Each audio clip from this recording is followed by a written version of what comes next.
ത്തിന്റെ പ്രാർത്ഥനയുടെ തേരിലേറിയാണ് വി.ഡി. സതീശൻ കേരളത്തിന്റെ മുഖ്യമന്ത്രി സ്ഥാനത്തിരിക്കുന്നത്.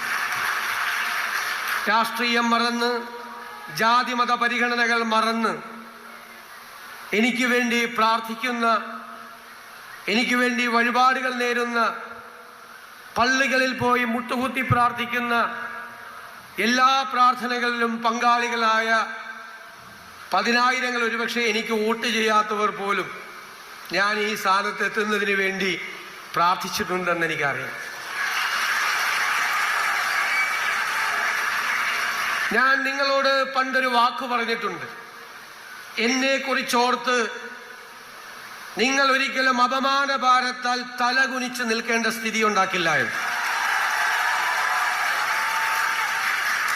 ഞാൻ ഈ കസേരയിൽ ഇരുന്നു കൊണ്ട് ഞാൻ വീണ്ടും അടിവരയിട്ടുകൊണ്ട് അത് ആവർത്തിക്കുന്നു. ഒരു പറവൂരുകാരനും അപമാനഭാരത്താൽ തലകുനിച്ചു നിൽക്കേണ്ട ഒരു കാര്യവും നിങ്ങളുടെ ജനപ്രതിനിധി ചെയ്യില്ല.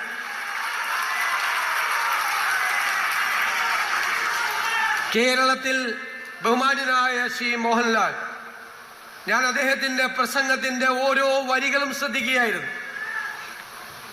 അത് കേരളത്തിലെ മലയാളികളുടെ മുഴുവൻ പ്രതീകമായിട്ടാണ് അദ്ദേഹം സംസാരിച്ചത്.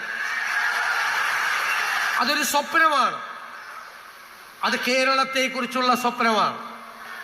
ആ സ്വപ്നം യാഥാർത്ഥ്യമാക്കാൻ വേണ്ടിയിട്ടുള്ള കഠിനാധ്വാനത്തിന്റെ, അർപ്പണബോധത്തിന്റെ മണിക്കൂറുകളും നിമിഷങ്ങളുമായിരിക്കും ഇനി വരാനിരിക്കുന്നത്. നിങ്ങളുടെ ജനപ്രതിനിധി അധികാരത്തിന്റെ പത്രാസിന്റെ പുറകെ പോകില്ല. പാവപ്പെട്ടവനെയും പാർശ്വവൽക്കരിക്കപ്പെട്ടവനെയും ഹൃദയത്തോട് ചേർത്ത് നിർത്തുന്ന ഒരു സർക്കാരായിരിക്കും കേരളത്തിൽ ഉണ്ടാകുന്നത്. ഓരോ നടപടികളും പാവപ്പെട്ടവന്റെയും ഇടത്തരക്കാരന്റെയും ജീവിത നിലവാരം ഉയർത്തുന്നതിന് വേണ്ടിയിട്ടുള്ള നടപടിയായിരിക്കും.